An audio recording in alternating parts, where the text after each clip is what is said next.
Po, lahat po ba nakapanood na ng One Piece? Yung live adaptation. Ako hanggang episode 5 pa lang pero namangha ako Ito yung mga characters. Mula kay Luffy, kay Zoro, kay Nami, kay Usopp. Si Sanji hindi ko pa nakuan mapanood ko pa lang siguro pag tinuloy ko yung episode. Pero well recommended tong One Piece na to. Sana magka-season 2. Pero tatry kong tapusin. Ayan. Sa anime kasi mahaba yung episode. Pero may mga ilang episode ako napanood naman din doon sa anime. Kaya familiar din ako kay Luffy. Lalo na pag ginagamit niya yung pangyarihan niya. Inborn skills. Nakakain siya ng devil fruit. Pinakita naman doon sa live adaptation. So, maganda tong live adaptation ng One Piece. Tsaka yung bawat character na portray nila. Kuwang-kuwa nga Sabi ko, pag napanood mo yung anime na One Piece, panigurado bibilib ka dito sa live adaptation. Well recommended talaga. Simula episode 1 pa lang, talagang tutok na ako Inaabangan ko din yung mga next episode. Pero okay. Hindi ako na-bored. Exciting nga Nagulat na lang ako, episode 5 na pala. Kahapon ko lang sinimulan na panoorin, pero bilib ako. Pero ang budget din yata is, malaki din yata ang budget ng One Piece na live adaptation. Pero sulit, no?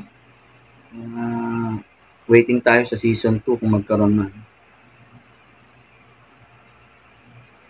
Galing na rin talaga ng pagkagawa ng One Piece na live adaptation.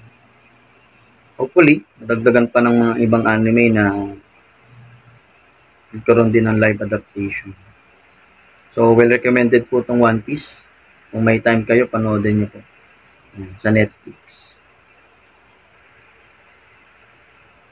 Lalo si Luffy. Yan. Pinaka-idol ko si Luffy doon Kasi parang gaan lang. Simple lang yung buhay para sa kanya. And next na paborito ko naman si Zoro. Lupit sa mga sword fight scenes, di ba? Siyang galing yung mahawak ng espada talaga.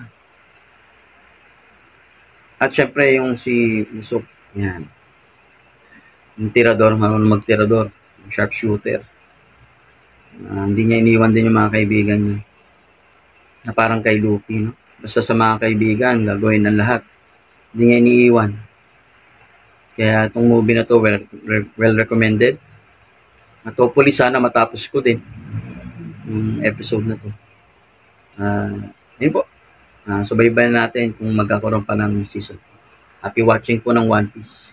Din po ako kung ano magiging ending nung live adaptation ng One Piece Yun, kaya abangan ko din yun. Sana masimulan ko din yung episode 6. Yun.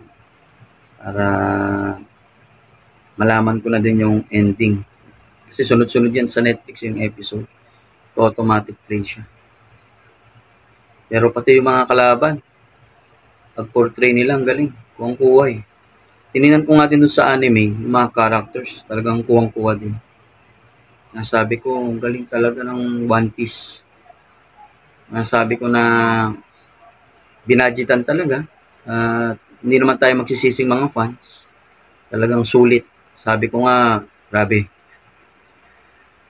Mga din ako sa pagkagawa ng One Piece na yun. Una, napakinggan ko lang mga kaibigan ko Sabi, maganda daw. Na-curious ako, tinanay ko lang din. Ayun. Hindi naman ako nagsisi, sulit nga talaga.